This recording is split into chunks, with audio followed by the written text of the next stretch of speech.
The Equality Act 2010 legally protects people from discrimination in the workplace and in wider society. This is important for employment relations because it stops discrimination, which makes the workplace a happy and fairer place to work. Discrimination can range from judging due to age, gender and pregnancy.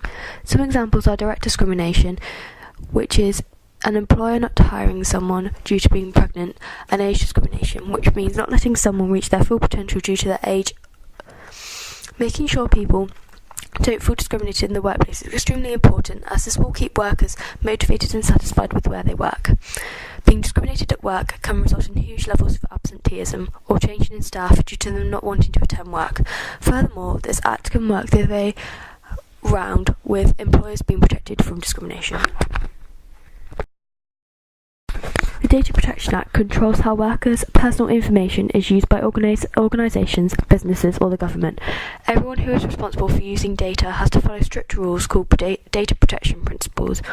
Some examples of regulations of the Data Protection Act are used fairly and lawfully, kept for no longer than is absolutely necessary, handled according to people's data protection rights, kept safe and secure and not transferred outside the UK without adequate protection. There is a stronger legal protection for more sensitive information such as ethnic backgrounds, political opinions, religious beliefs and criminal records. The Data Protection Act is important for employee relations because making sure a worker knows that information is being kept safe is very important. People have a right to keep their information safe because employers have information such as workers' bank details, and it is important that nobody gets that information. A company is liable to keep this information safe. The Employment Act includes 3 factors in the workplace. Firstly, there's redundancy. If you're being made redundant, you might be eligible for certain rights, including redundancy pay, a notice period, and the option to move to a different job. You must be selected for redundancy in a fair way, for example, because of your level of experience or capability to do the job. You can't be selected because of your age, gender, or if you're disabled or pregnant. If you are, this could be classed as unfair dismissal.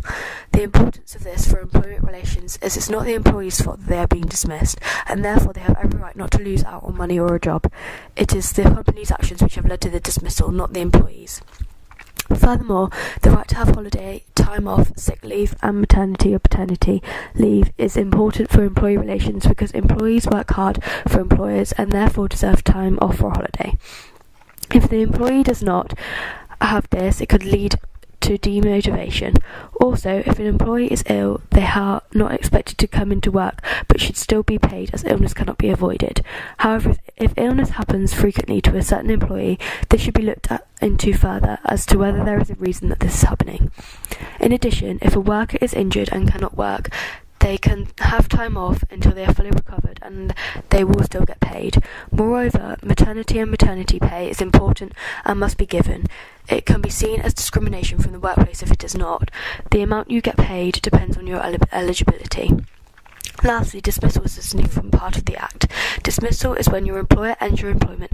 They don't always have to give you a notice. If you're dismissed, your employer must show that they have a valid reason and that they can justify the act responsibly in the circumstances. Without acceptable reason to dismiss a worker, this could be seen as unfair dismissal. This is wrong because employers have a right to a job, and if they have done nothing wrong, they are capable to work at that specific job. Therefore, this act is important for employee relations because these are all key reasons for a worker to have time off and still be paid. When an employee is working hard for a company, this is important to keep their motivation up, and they can feel secure with their job and wages when they are sick, deserve holiday, or become pregnant.